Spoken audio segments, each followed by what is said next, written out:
जो आज हम टॉपिक लेके आए हैं ये स्पेशली वालिदैन के लिए बड़ा अहम है, क्योंकि ये छोटे बच्चे जिन घरों में होते हैं उनमें बहुत सारे मसाइल होते हैं जो थोड़ी बहुत लापरवाही या लाइल्मी की वजह से डिस्टर्ब होते हैं, और फिर उनमें रिकवरी होने के चांसेस बहुत कम हो जाते हैं और उनको समझ भी नहीं आ रही होती कि ये क्या मसला हो रहा है। अक्सर हमारे पास वालिदैन आते हैं और बच्चों को लेके आते हैं तो वो कहते हैं कि जी बच्चा खाता पीता ठीक है, बल्कि बाकी बच्चों से ज़्यादा खाता है, लेकिन उसके बावजूद जिस्म पे हड्डियाँ हड्डियाँ हैं, गोश्त नहीं बन रहा और इसकी सेहत नहीं बन रही, ज़्यादातर बीमार रहता है, कमज़ोर रहता है, कुछ खाने को उसका खाता पीता है लेकिन वो फल फूल नहीं रहा है, उसका सही कद भी नहीं बढ़ रहा है, सही वज़न भी नहीं बढ़ रहा है। हमने टेस्ट भी सारे करवाए हैं, टेस्ट सारे ठीक आ रहे हैं, तो कुछ समझ नहीं आ रही डॉक्टर साहब किसको मसला क्या है।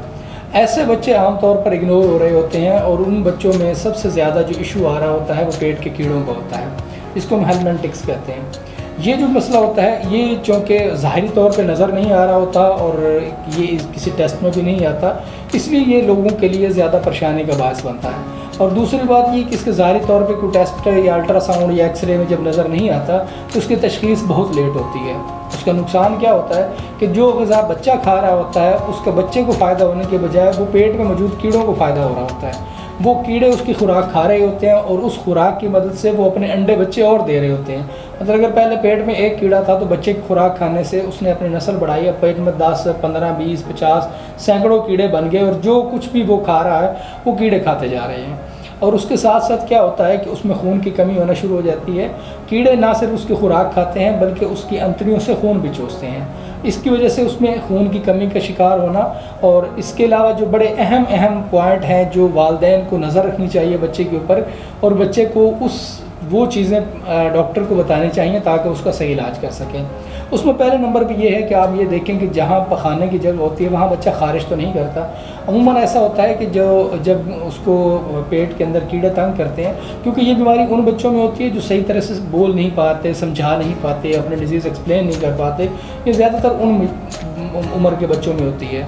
और दूसरी बात यह है कि ये ऐसे बच्चों में ज़्यादा कॉमन होते हैं जो 1 से 2 साल के दरमियान होते हैं या 1 से 3 साल के दरमियान होते हैं, क्योंकि वो जब क्रॉलिंग करना शुरू करते हैं, चलना शुरू करते हैं, तो उनको जो भी चीज़ मिलती है वो उठा के उसको मुंह में डालते रहते हैं। ये उनको चूँकि पहले वो उनको स्पून फीडिंग हो रही होती है, माँ या जो भी उसकी केयर और आफ्टर करने वाली ख़वातून होती हैं या मर्द होता है, वो उसको मुँह से खिला रहे होते हैं। जैसे ही वो इंडिपेंडेंट होता है और ख़ुद हाथ से पकड़ के खाना शुरू करता है तो जो चीज़ उसके हाथ में आती है, चाहे वो जूता ही क्यों ना हो, चाहे कोई भी चीज़ हो, तो वो उठा के मुँह में डालता है। तो उसके साथ जो जरासीम होते हैं, जो मट्टी होती है, जो गलाजत होती है, वो उसके साथ अंतड़ियों में जाती है और जिसकी वजह से वो कीड़ों का शिकार हो जाता है। तो ऐसा बच्चा जो है वो अपनी ज़बान से बोल भी नहीं सकता, समझा भी नहीं सकता, उसको खुद नहीं पता चल रहा होता कि मेरे साथ क्या हो रहा है, तो वो क्या बताएगा।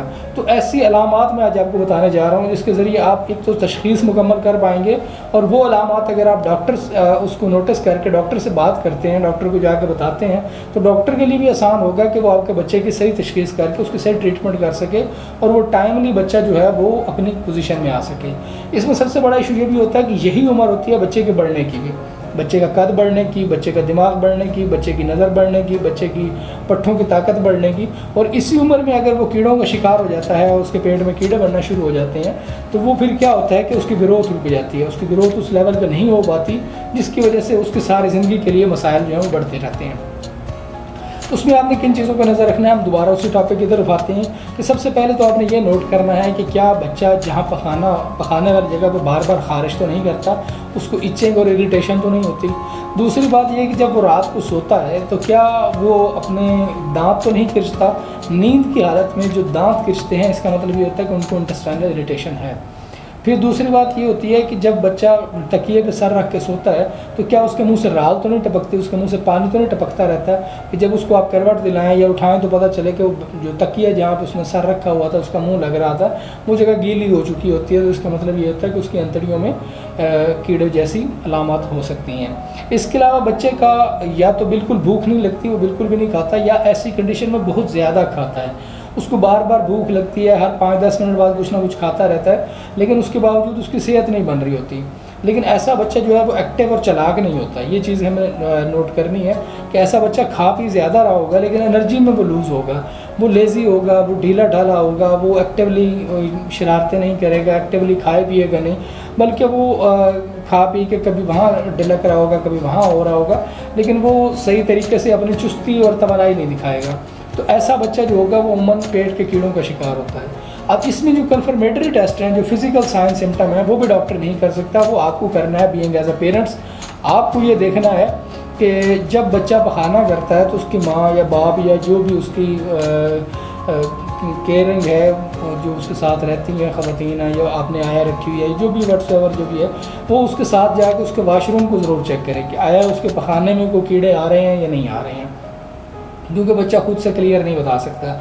और अगर कीड़े आ रहे हैं तो उसमें ये भी ज़्यादा चेक करने की ज़रूरत होती है, इसके ऊपर तवज्जो देने की ज़रूरत होती है कि वो किस कलर के हैं, किस साइज़ के हैं, किस शेप में हैं, क्योंकि कीड़ों के मुख्तलिफ अक़साम होती हैं, जिसमें रिंग वर्म है, टैप वर्म है, ल्यूक वर्म है। तो वो ज़्यादातर अमूमन छोटे बच्चों में छोटे बारीक रंग के कद्दू दाने होते हैं, जिसको हम उर्दू में कद्दू दाने कहते हैं, पंजाबी में चमूने भी कहते हैं उसको। बिल्कुल बारीक बारीक कीड़े होते हैं और वो अक्सर बच्चे के पखाने के साथ एक्सक्रीट हो रहे होते हैं। तो ये तो एक्चुअली अलामात थी जिसकी वजह से हम इसको डायग्नोज कर सकते हैं। अब नेक्स्ट हम बात करते हैं कि इसका हम ट्रीटमेंट क्या प्लान करते हैं। इसके लिए हमें करना क्या होगा। डेफिनेटली जब आपकी डिसीज़ डायग्नोज हो जाए, आप अपने डॉक्टर से बात करें, वो उसको आपको सही गाइड करेगा और उसके बाद आप उसका ट्रीटमेंट प्लान करेंगे। लेकिन एक छोटा सा नेचुरल रेमेडी और टिप मैं देना ज़रूर चाहूँगा, जिससे आप बच्चे की जो इंटेस्टाइनल हेल्थ है उसको बेहतर कर सकते हैं। उसमें कुछ चीज़ें हैं जो उसकी डाइट में ऐड करनी ज़रूरी हैं। इसमें सबसे पहले नंबर पे खजूर है।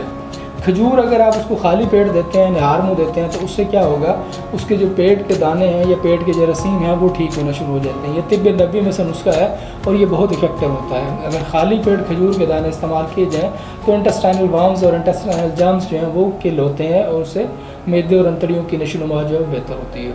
इसके अलावा दूसरी चीज़ जो सबसे अहम है वो ये है कि आप रात सोते वक्त अगर उसको सादा पानी के अंदर सिरका, जो नेचुरल सिरका होता है, सिरका सेब या सिरका अंगूर, उसके 2 चम्मच डाइल्यूट करके पिला देते हैं रात सोते वक्त, तो उससे भी ये जो कीड़े हैं या जो कीड़ों का एनवायरनमेंट इंटेस्टाइन बना होता है उसको ख़त्म किया जा सकता है। इससे अगली चीज़ जो सबसे अहम है वो मैं ये बताना चाह रहा हूँ कि ऐसे मरीज़ में, ऐसे बच्चे में आप कब्ज़ को ज़रूर एवेलुएट कीजिएगा। कब्ज़ नहीं होनी चाहिए ऐसे पेशेंट को। जब पखाना ज़्यादा देर उसकी अंतड़ियों में स्टे करेगा तो वहाँ कीड़े और ज़्यादा जन्म लेंगे।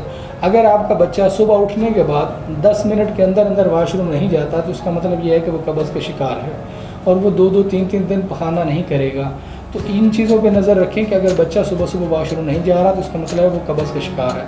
उसको उसका भी इलाज करवाएँ। उसके लिए मुख्तलिफ पोजीशंस में उसके मुख्तलिफ ट्रीटमेंट्स हो सकते हैं। वो इस तरह ऑनलाइन बताना पॉसिबल नहीं है, लेकिन ये है कि इस चीज़ में को भी आप मद्देनज़र रखेंगे। जो बाकी मैंने अलामात बताई हैं उनके साथ साथ इसको भी अपने जहन में रखें और इसका ट्रीटमेंट प्लान करें।